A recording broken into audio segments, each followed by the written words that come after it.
And then Loretta, on to you. Awesome. Well, thank you so much, Cheryl. Good evening, everyone. My name is Loretta Klosterman, and I am one of the regional admissions counselors for the University of Oregon. I am I'm here tonight on behalf of RACC, which is the Regional Admissions Counselors of California. And my colleagues who are here tonight and myself are all members. And with RACC, that means that we are a group of admissions professionals who recruit for universities that are outside of California, but actually live in California. So we are your local admissions counselors. So please, visit our website, attend our events, learn more about us, as it's a great way for you to connect locally with a university that you may be interested in. Tonight, we're going to talk about how college decisions are made. So there's a lot we're going to cover, but before we get started, I do want my other colleagues to introduce themselves. So Cheryl, why don't you kick it off?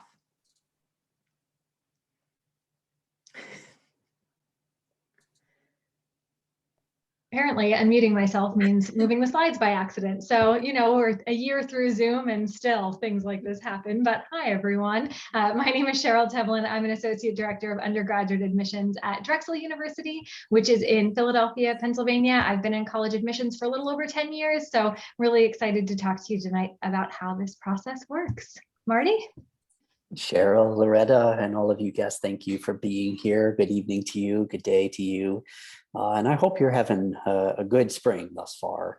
My name is Marty. My pronouns are he, him, and his. I am the Assistant Director of Regional Admissions with Columbia College, Chicago, which is located in the Windy City, Chicago IL. And I am so grateful for the invitation to join you all from Cheryl and Loretta and my lovely colleagues. I miss you. I miss seeing you in person. But I'm certainly appreciative of this opportunity this evening. Thank you so much. And once again, my name is Loretta Klosterman. I'm one of the regional admissions counselors with the University of Oregon, based right here in Northern California. So we'll get started with the presentation. So tonight in our presentation, we are going to talk about how college decisions are made. So some of the things that we'll talk about is the college profile, the types of application review, what is considered in the application, your application game plan, and action items for juniors. And even though you may be a sophomore or a freshman, these things are definitely applicable for you and even things to consider as you are moving through high school.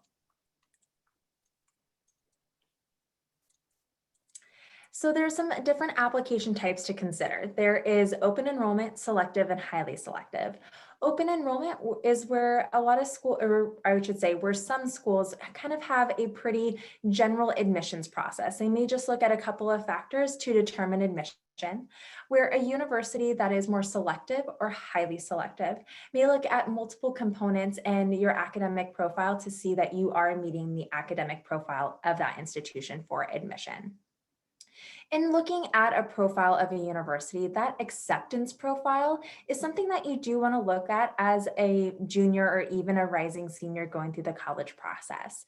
That acceptance profile is really going to give you a good gauge of how you may fit into that university, both academically and what you're interested in. So that average GPA and test scores is going to give you a sense of where you fit in their academic profile. So if you're within that middle 50%, chances are you're a really good academic fit for that university. And just know an average GPA is truly an average. So there are students who are admitted above that, and there are students who are admitted below that. I know that test scores is a little bit relative at this moment in time, but just know many schools are test optional and moving forward and keeping that process. So it is up to you to kind of navigate that with the individual schools you are working with. They'll give you the best advice of whether test scores would be beneficial to your application. Other things to consider in the acceptance profile is where students are coming from. Are they coming from mostly out of state? Are they more in-state institutions or in-state students? So it'll give you a sense of geographically what type of population is the university trying to bring into the school. Also, majors that are offered. It may seem really silly, but you definitely want to go to a school that offers a major that you want to major in. Even if you're sitting there like, oh my gosh, I have no idea what I want to study, that's perfectly fine. Just make sure you choose an institution that has several areas of your interest. but also note that some majors are selective and competitive. That may require a separate application, or maybe you have to apply directly into that major when you apply for admission in an institution.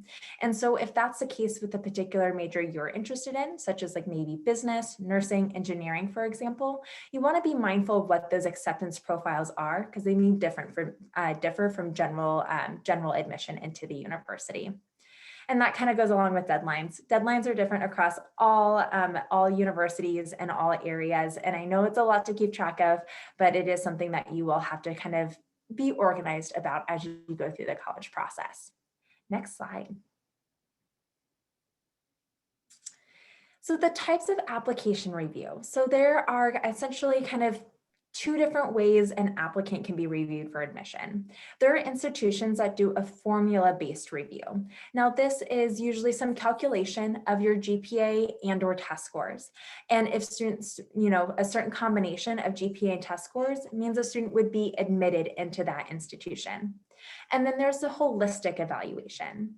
Now, holistic evaluation is where a university may ask for a lot of different areas, such as maybe a personal statement or extracurricular activities list, so they can really get a really true holistic sense of the individual.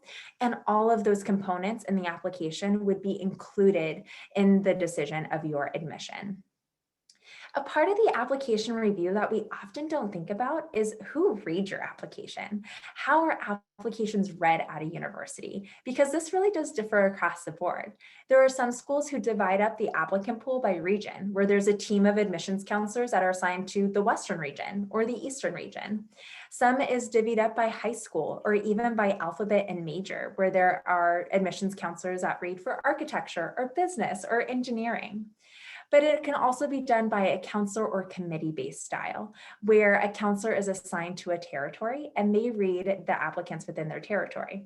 That's how the U of O does it. I work and recruit in Northern California, and those are the applications I read.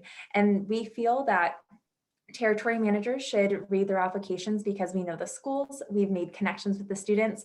Therefore, we're able to really provide great information in reviewing an applicant. And then some admissions is done by committee-based. This means that there's multiple people reviewing your application to determine admission. And that is another style of part of the review process within admissions. And so that kind of goes into how many readers per app. There could be 3, there could be 2, there could be 5 with committee-based reading. Another area to consider is application deadlines. And we talked a little bit about this, but then there's some language that goes along with it. Rolling admissions means there's not really a deadline. As soon as the application opens, students can apply at any time without need to meet a specific deadline. Then there's early decision.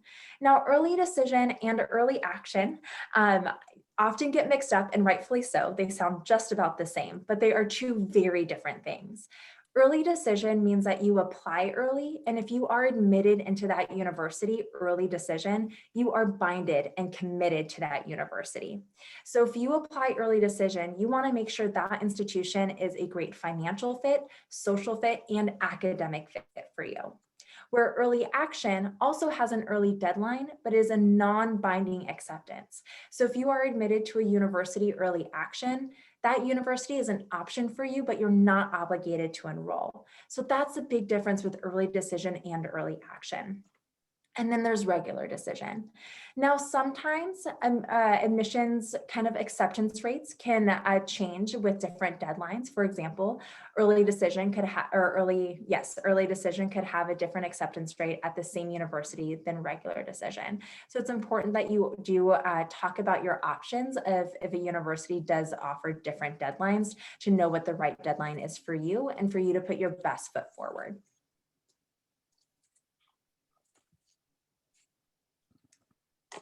So what are some things that are considered in the application? We talked a lot about holistic review and that there's multiple components that come into holistic review. Now, what's listed here is just some things that can be asked for at a university that does holistic evaluation, or really any institution can ask for these things, whether it's for the general admission or for a major or even sometimes a scholarship. This information can be asked of.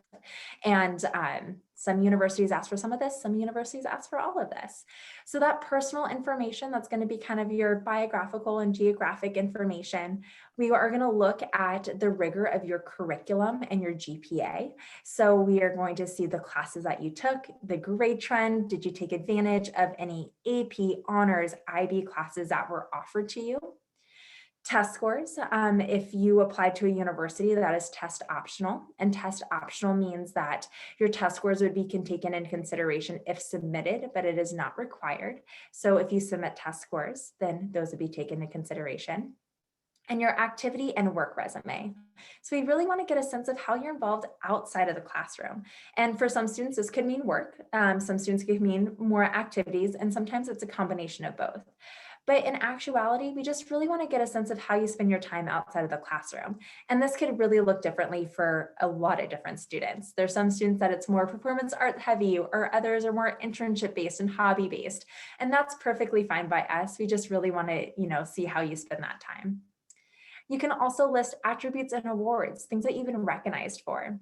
And of course, that personal statement and that essay. This is really a time for you to highlight and showcase yourself and really spend time on that personal statement and essay. Oftentimes, that's where we're getting to know you the most, is through that personal statement.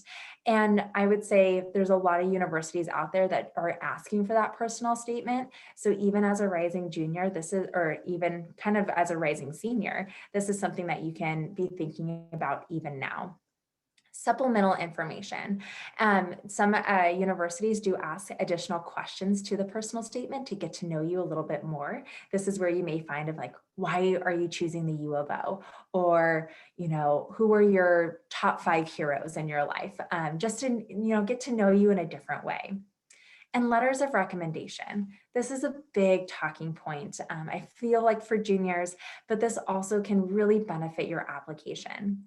Letters of recommendation are important. It oftentimes validates a lot that we see in your application, but also allows us to get a perspective of a teacher, a counselor, or somebody in your life. I know students have submitted coaches and different types of letters of recommendation. But when you're thinking about who to ask for a letter of recommendation, think about who can really speak to your performance in an academic setting. It doesn't necessarily have to be the class that you got straight A's in all of high school. Sometimes the best letters of recommendation I have read are from the teachers who have talked about how a student has struggled and how they took responsibility, went to office hours, did extra credit, and really grew in that subject area. Sometimes those are the best letters of recommendation. So it's really important that you're thinking critically about who you ask for letters of recommendation. Now, demonstrated interest. This is definitely a hot topic when it comes to admissions and what is considered in applications. I would say not all schools utilize demonstrated interest, and I know we're going to touch on this a little bit later in the presentation, but just note that we do, kind of keep track about how often you interact with us if you attend events, and sometimes that can play in admissions decisions. It's not always the deciding factor, but it is something that sometimes is noted through the admissions process. And then, of course, if portfolios, videos, examples of any work, and this could be artistic work, it could be design, it could be a wide variety of different things. And I know that we don't accept portfolios for admissions at the U of O, but I always tell students, keep a portfolio on hand if that's something that you have, because you may need it for scholarships and things like that. So if you are somebody who wants a portfolio or thinking of putting one together, it never hurts just to have it in your back pocket. But these are some of the things that are all come into play when we make admissions decisions. Awesome. Thanks, Loretta. So want to frame this next section on really kind of the things that we are encouraging you to start thinking about, but also to start planning for.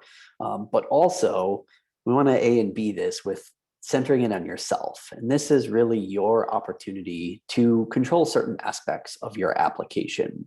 So let's make it personal. All of our applications and even the common application will ask for some personal information about you, how you express yourself through your gender, what you identify in terms of your ethnicity, your citizenship status. Are you an international student? Are you a national student? Demographic information. This could be from where you're living. This could be what schools you attend. You'll be listing those on your application, schools you have attended in the past as well. Family information. Believe it or not, colleges look to see if maybe a sibling or a relative graduated from the same institution that you're applying from, the same institution that we work for as we read your application. But this may also help us understand if you're a first generation college student. And again, this is just giving us insight into you as a person. We know disciplinary issues are not the most fun thing to elaborate on or talk about, but please trust us all. It is really important to be fully transparent in this application process.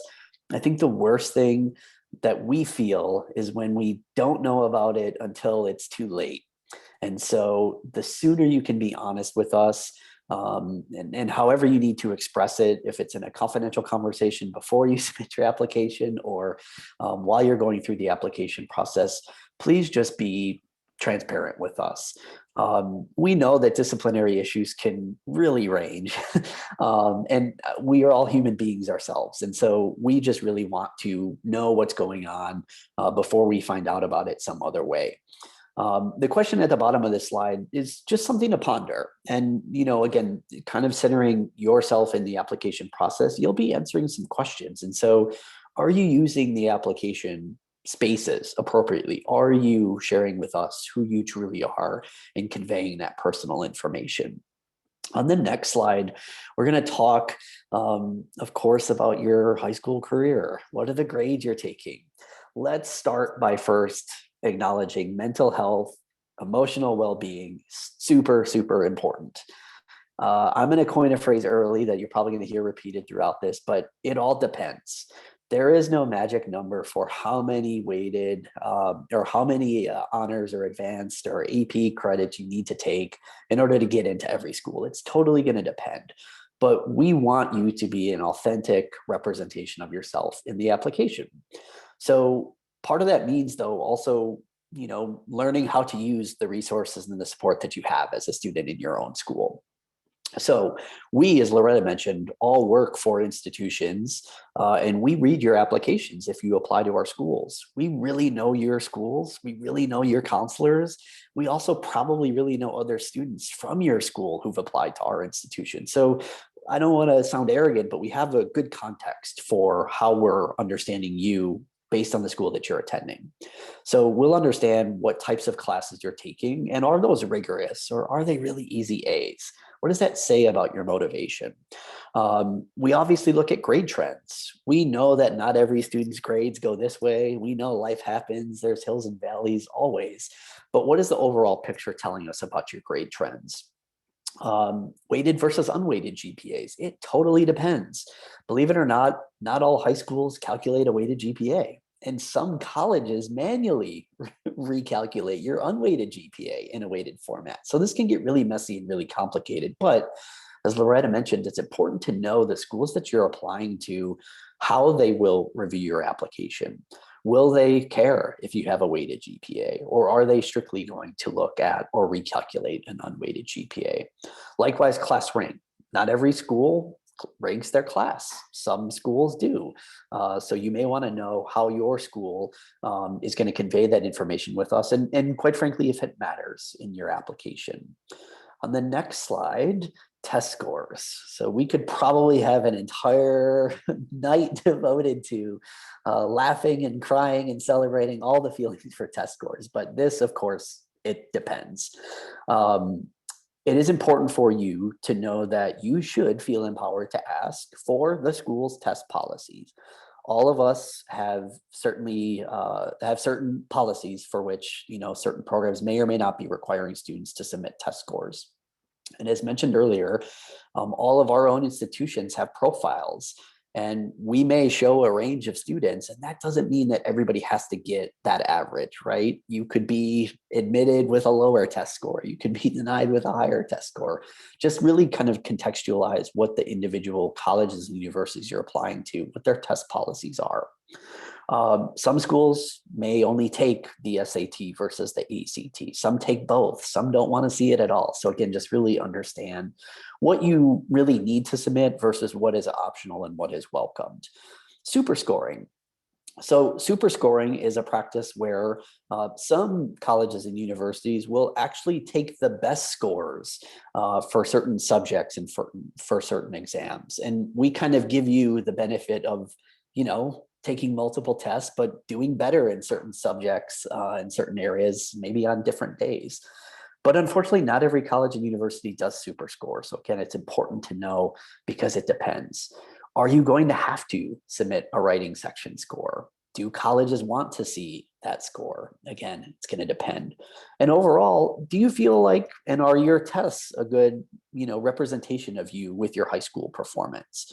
I want to maybe just kind of talk briefly about, there are people who don't test well. We know that. And if it's a test optional admission school, would you potentially hurt your admission chances by submitting a test score that maybe doesn't really reflect your true day-to-day work as a high school student? Something to consider.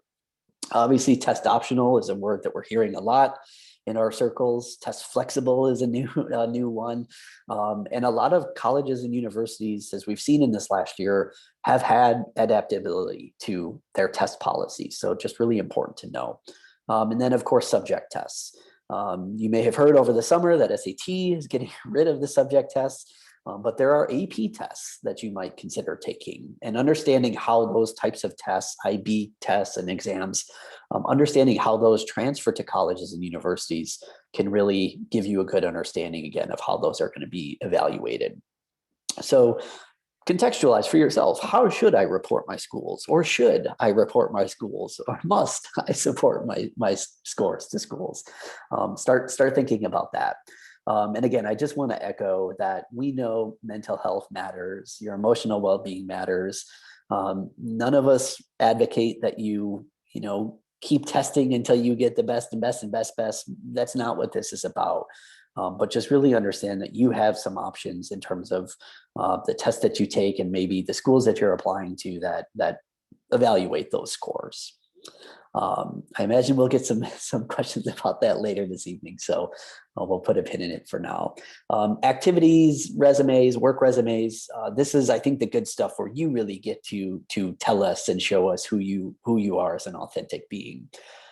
There's no magic formula, no magic numbers to any of this stuff, but I think these additional spaces in your application help us know what you do besides being a student.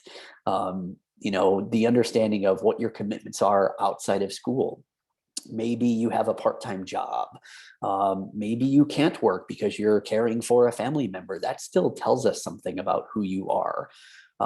Demonstration of leadership. We know that some students are really active in social justice communities and really taking advantage of climate action and climate change. Tell us about that. We want to know who you are as a person. Internships can be really powerful to include. Although these are not necessarily required, a lot of our colleges do expect our students to have internship experience. So if you're already getting that as a high school student, don't be afraid to share that.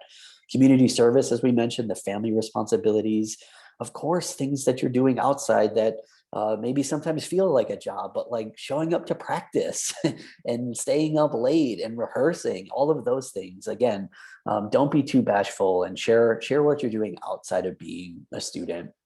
And if there are any areas that you really feel like you go above and beyond, you have a strong confidence and a strong sense of how much you devote of yourself to any particular activity or event, please share that with us.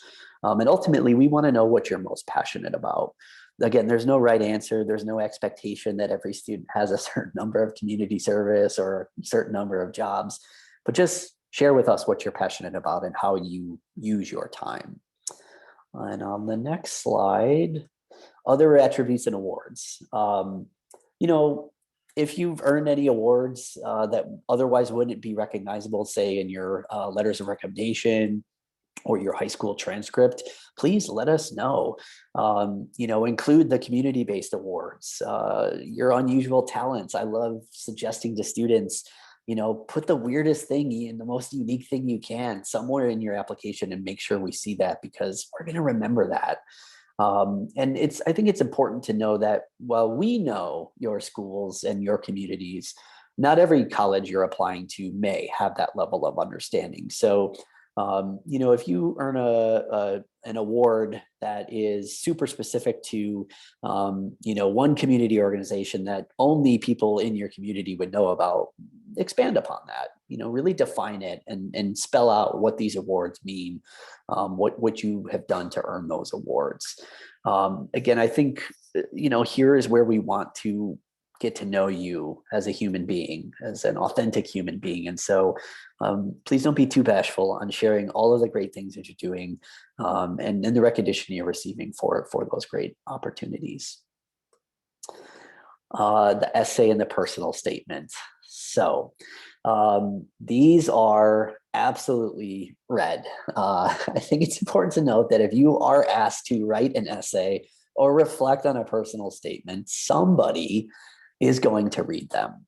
And I think your job in this process is to, be authentic, make it personal, tell us who you are, but contextualize it.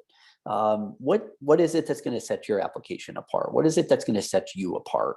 How do you reflect on your experiences and your work as a student, as an individual?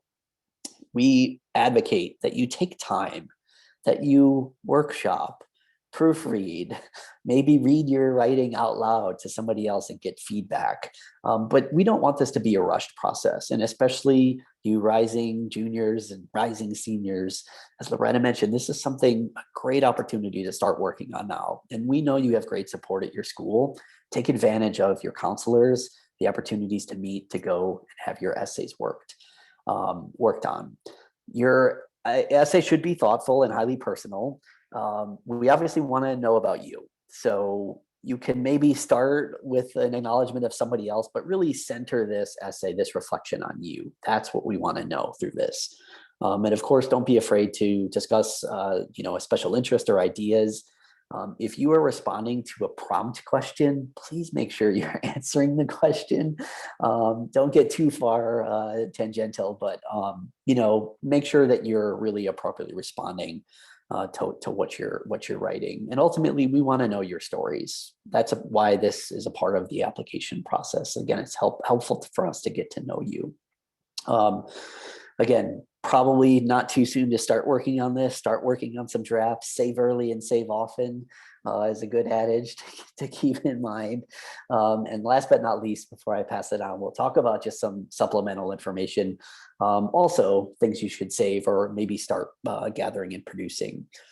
Some colleges will require supplemental essays.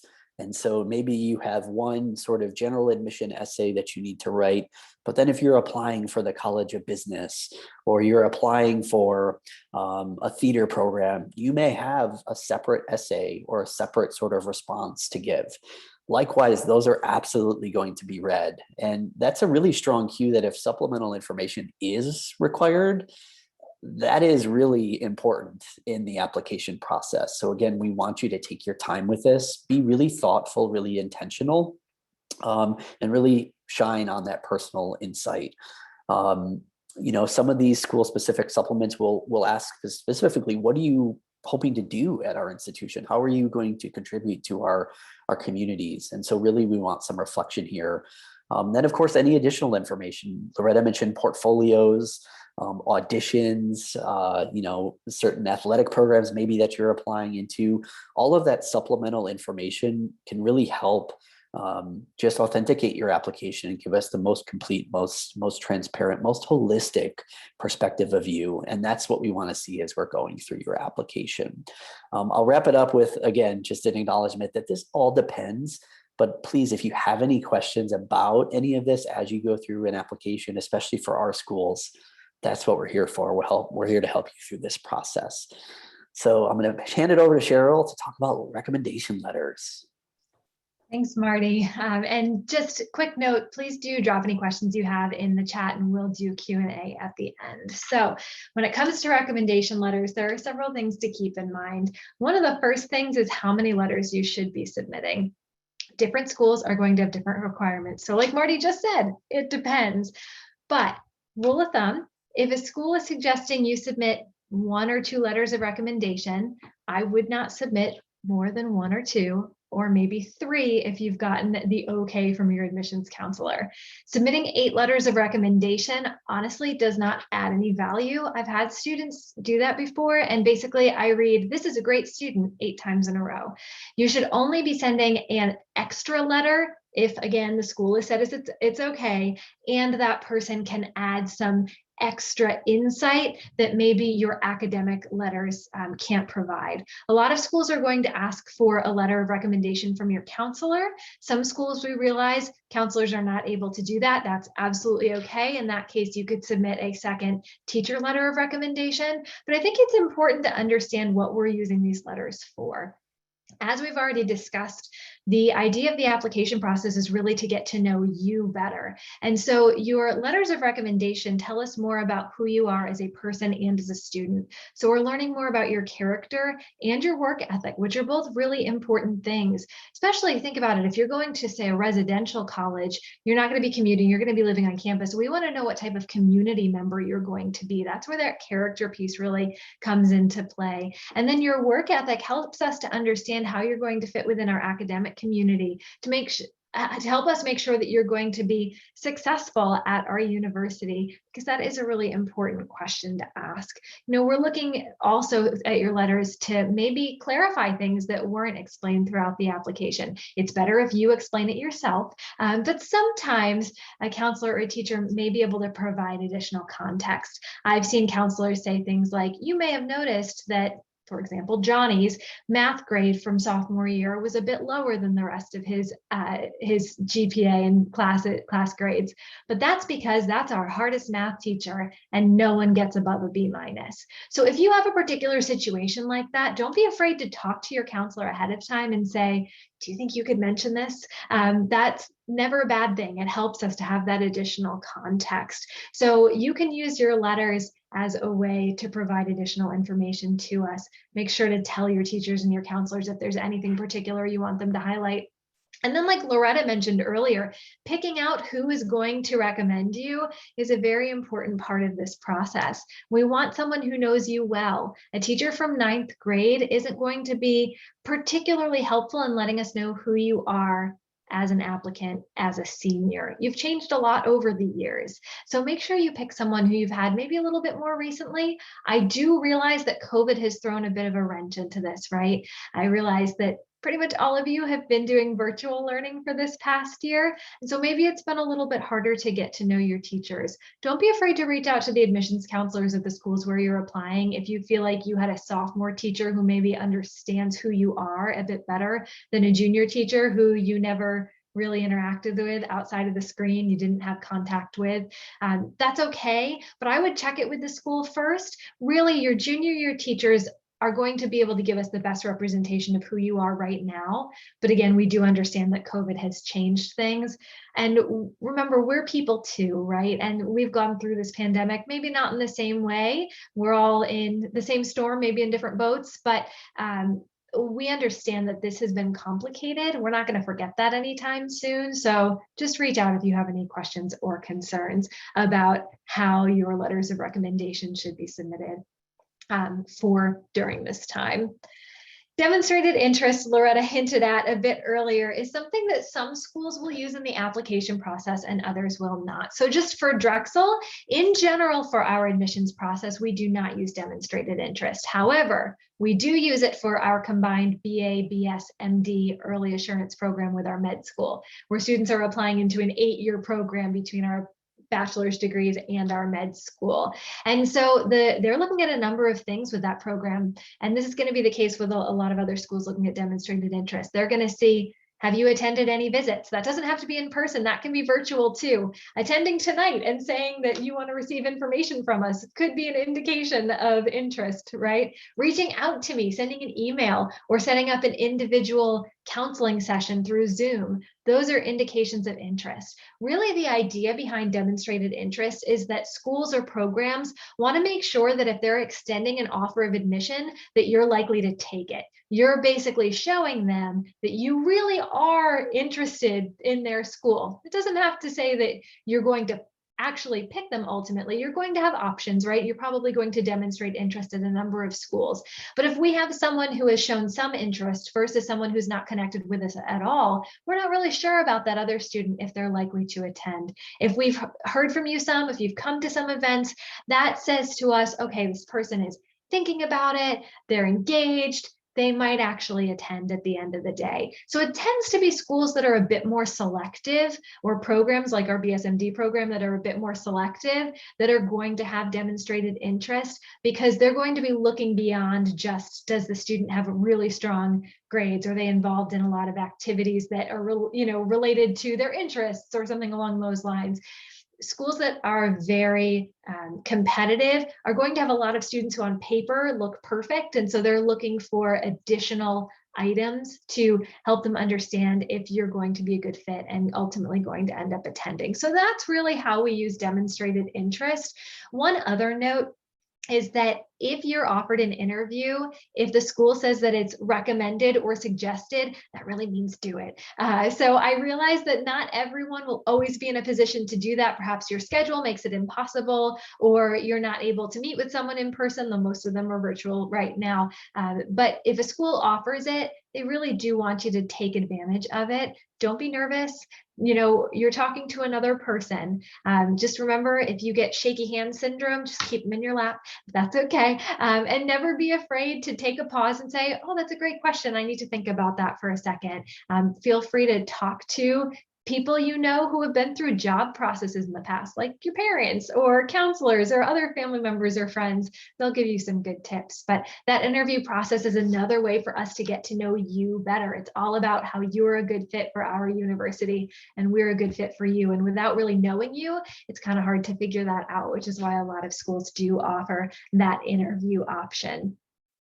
So you've heard a lot about the application process, the way that we review different items. Loretta mentioned that the review process on our ends can look different, right? You might have one person or 3 people reviewing your application. But at the end of the day, when everything has been read and decisions are ready to be made, you have a few different things that you could potentially encounter in terms of your admissions decision. First one, admitted, pretty self-explanatory. You've been admitted to the program, you've got a spot, and now it's up to you whether or not you want to take it. Then you have things like a conditional offer of admission, or sometimes schools will call them a provisional offer. And that could mean that you're expected to do something before you are able to start the program. Perhaps you need to receive a certain grade in a prerequisite class in order for your admission to remain valid. If you don't maintain that grade or receive that grade, perhaps that offer could be rescinded. In other cases, it could be that you need to take a prerequisite class over the summer. Maybe you are applying to an engineering program that requires calculus and you only have through pre-calculus. And so they're saying, we will admit you if you take calculus over the summer and receive a certain grade. And then your offer would remain valid if you do that. And if not, your offer could be rescinded. For other options, for other schools, there could be a program you need to do. For instance, we have a provisional program for students where English is not their first language and they have not spent much time studying English. And so their English language proficiency is maybe not at the same level as some other applicants in the applicant pool. That's not a problem at all. This is an exciting opportunity for them to spend some extra time with us and to prepare a bit more. So again, this is for students who have just more recently started studying English. We want to give them that extra boost so that they are ready to go and hit the ground running once they start their classes in the fall. So that's a program you need to successfully complete. So those are some examples of provisional or conditional admission. Another thing that you could see is that you've been deferred. Deferred admission typically comes in early action or early decision, those earlier deadlines, where you could be deferred to the regular decision pool. That is a decision. What we're saying at that time is we can't admit you at the moment, but we also don't want to deny you because we think you could be a good fit. So we want to review your application in the full context of our applicant pool to see if you are a good fit based off of all of the other applicants that we have. A lot of schools do defer students from early action or early decision to regular decision. Don't be discouraged if that happens. There are a couple of steps I would suggest taking. First of all, if you really are interested in that school, reach out to your admissions counselor and let them know. That can be helpful information for us and something that we can put into your record. If you have mid-year grades, please send them. That can be really helpful information. Perhaps it was the case where you struggled in math last year. And so we want to see, are you doing better in math this year because you've applied to a STEM program? Something along those lines. Or you had a tough year and we want to see how you're doing now. Or we want to see a continued upward trend. Please send additional new information. If you take standardized tests and you have new scores and you feel really proud of them, you can send those too. Just please do send any new information because it can be a little bit difficult for us to make a decision without new information. And you will find that often schools who have deferred you to regular decision will request that when they send you your that information that you've been deferred. So please do follow any steps that they suggest. Waitlisting means that we've come to the end of our review process. We've released pretty much all of our decisions, and we are giving you a decision of waitlist, meaning that we're not admitting you right now. We may admit you in the future if there is room in the particular program. So it's not a yes, it's not a no. It's sort of in that maybe line. And it really depends on different schools' priorities and programs. So for instance, if you've applied for a competitive program in nursing somewhere and they've waitlisted you, they're likely trying to see if they're going to fill all of their spots with their currently admitted students. And if not, then they're going to move to the waitlist and make some offers there. So it really does depend on what happens with the initial set of admitted students and as to whether or not there will be space in the program. And that's what determines whether or not a school is going to be moving on to their wait list. One thing I do want to mention about the wait list, don't hold out hope for one school so long that you're going to lose out opportunities on somewhere else. You don't want to miss the May 1st deadline, which is the national candidates reply date, which is when most schools are going to ask you to make your final admissions decision by. You don't want to miss an opportunity somewhere else because you're hanging on for one school. If you get off the wait list somewhere and it's the place you really want it to be, you could always turn down or sort of take back your confirmation to the other school, but you don't want to be in a place where it's July 1st. You find out you haven't gotten into your first choice and you haven't deposited anywhere else because it could be difficult to secure a spot at that point. And then finally, being denied, just note that really a lot of times a denial has nothing to do with you. We receive thousands of applications from students with all different backgrounds and interests. Every school and every program are very different. And so please don't take it as a comment on you.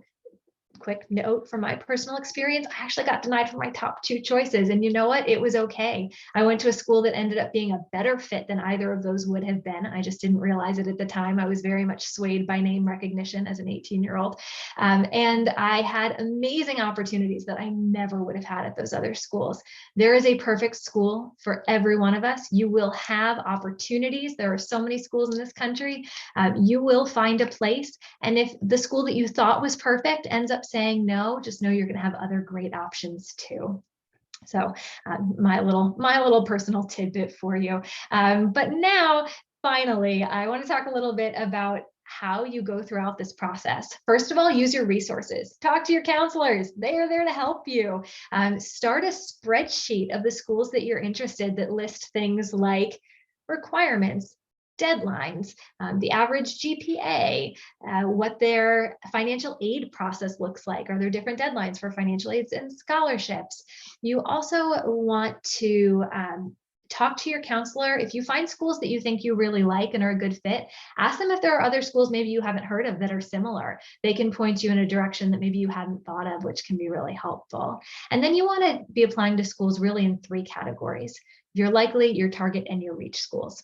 Likely schools are those who have an academic profile that is maybe below where you are. So your GPA is up here and maybe their average GPA is a bit below. So in all likelihood, you probably will be admitted in that school.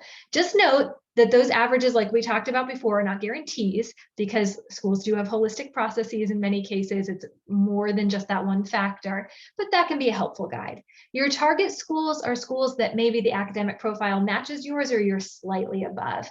And then your reach schools are those where maybe your academic performance is below their average, or it could look like a target school, but the acceptance rate is very low. Stanford is a reach school for anyone because they only admit about 4% of their applicants. Any school that's admitting 20% or below is going to be a reach for pretty much everyone. Those schools have a lot of tough decisions to make. And so they are extremely holistic with lots of conversations going on.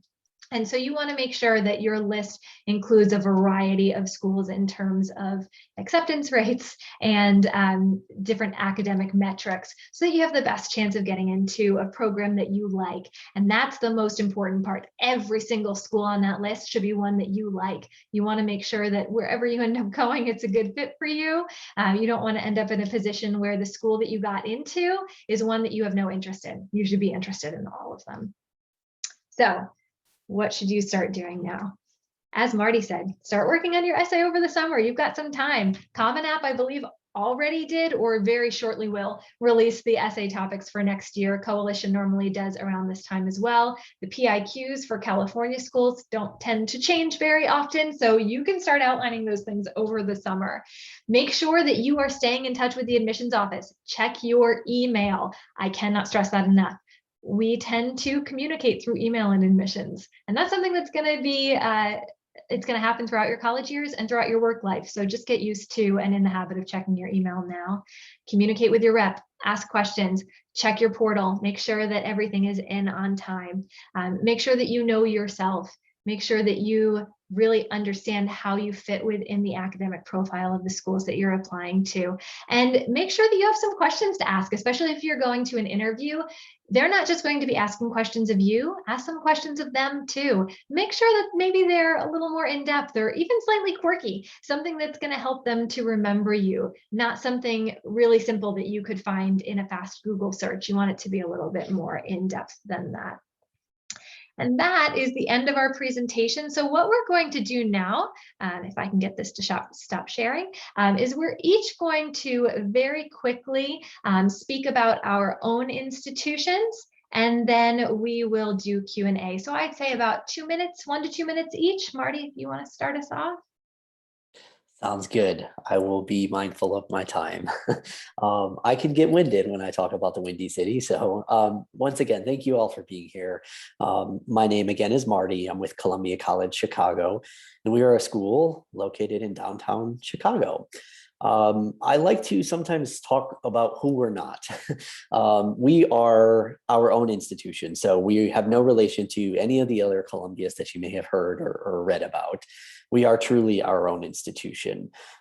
We are a school that focuses entirely on creative work. So I know every student who chooses Columbia is there because they either produce creative work or they want to support it. I also think that students choose a school like Columbia because of where we're located. Chicago is currently the 3rd largest city in the United States for art and for technology and the type of work that we do as a community.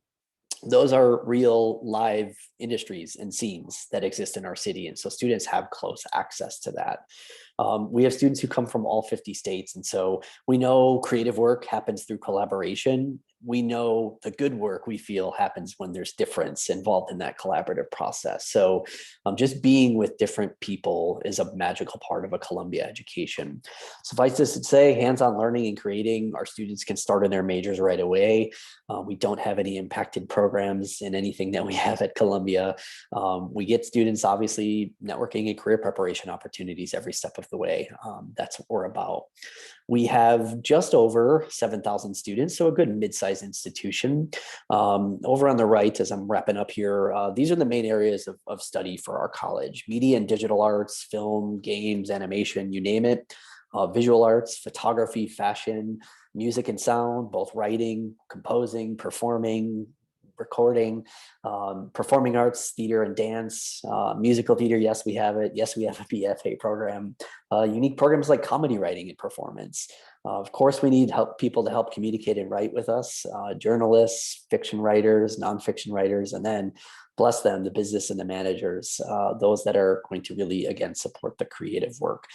You see our contact information down at the bottom. If you have any questions, want to know about the arts, or just need somebody to talk to about how you apply to an art school, please, please, please let me know.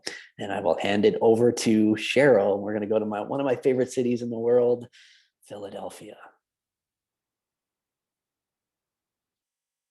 I just started talking with my mute still on. All right, so to talk very quickly about Drexel, as Marty said, we're in a fantastic city. We are located right in Philadelphia, so we are a very urban school. You can see in my Zoom background, we do have some great green spaces, but we are very much in the middle of the city. We have a full campus. We are residential. You live on campus at least the first 2 years. That's a requirement, but city streets run through campus. We are a large private tier 1 research university, so we have close to 15,000 undergraduate students. But as you'll see on your screen, our median class size and student to faculty ratio are much smaller than what you might anticipate of a school from our size. And that's because we have a strong focus on experiential education. So we do a lot of hands-on project-based learning, which is not something you can do if you're in a large lecture all of the time. So again, we're very intentional about that. We have over 80 majors across 15 colleges and schools. So some of our most popular areas I see for California students applying are engineering, business, computer science, nursing in the health fields, media arts and design. But we have everything in between. And the thing that really sets us apart from a lot of other schools is that we have a co-op program. Co-op is like a more in-depth version of an internship. It's actually a 6-month break from your classes where you are working in your field of interest, typically in a full-time paid job.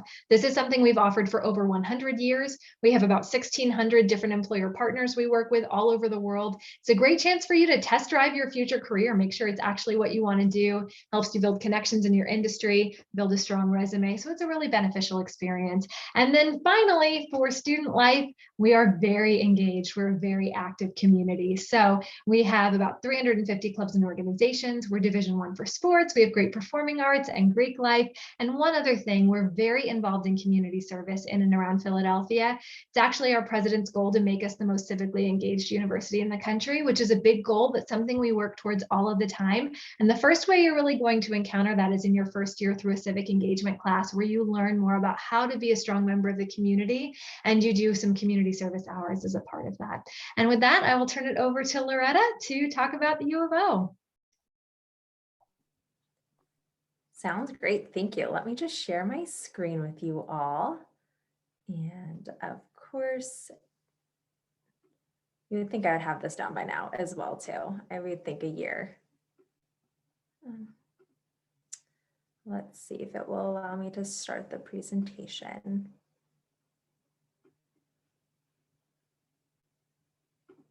Let's try this again. My apologies. I'll just start talking about the U of O. Well, the University of Oregon is located in the city of Eugene.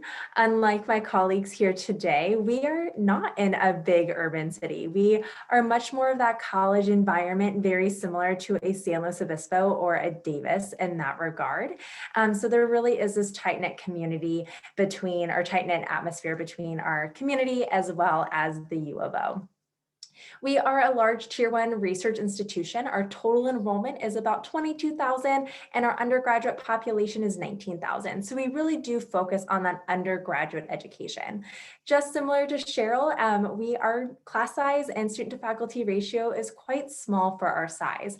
Average class size is about 25, student to faculty ratio is 16:1. So we too really focus on that individualized education, and our students have that ability to build those connections, not only with their professors, as well as their peers. We are known for programs such as architecture, business, human physiology, marine biology, environmental studies, business, just to name a few, but we have over 168 academic programs for our students to choose from, and none of them are impacted. You can even come in undecided. In fact, that is our most popular major among our freshman class. We really want you to explore and find those areas that you're really excited about before you declare a major. In terms of some exciting new things that are happening at the UofO, we've added new academic programs in neuroscience and data science, as well as our minor in bioengineering. But we're also a permanently test optional institution, and we do have guaranteed tuition. So it means the cost of tuition will not rise through the completion of your degree or up to 5 years of education. So it is really our commitment to you to be able to financially plan for college. So please visit our website to learn more about the UofO as well, and don't hesitate to contact me for any reason. All right, I'm going to go ahead and stop the recording.